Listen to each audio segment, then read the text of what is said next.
shootings in the city are roughly up 50% from the same time last year. That is despite putting more officers in hotspot areas. And today, Cincinnati Police Chief Elliot Isaac was at City Hall to explain it to council.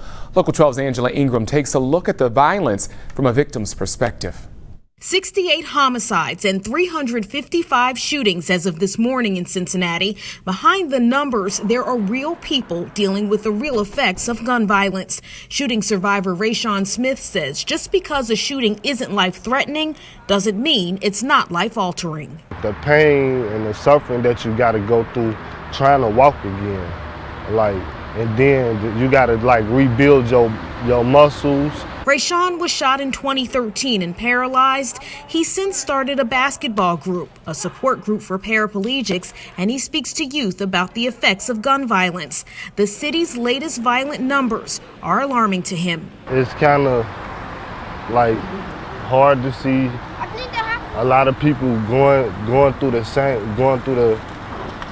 same things, the same struggles that I have already been going through. There have been 68 homicides this year. 62 were shootings, and shootings are up 50% from this time last year. Today, there are 355 shootings. Last year, there were 356 in all of 2019. We are seeing an unprecedented level of violence being inflicted on our community and against our police officers.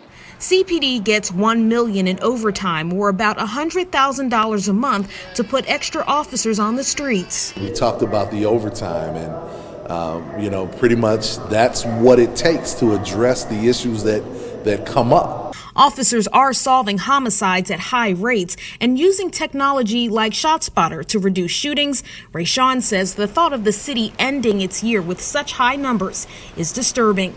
Because I even tell people, you could be just at the wrong place at the wrong time. Angela Ingram, Local 12 News. Mayor John Cranley and Chief Isaac both wrote letters to Governor DeWine saying that closing bars early has actually increased shootings, and that's because people are gathering in private in large crowds after hours and then getting into disputes.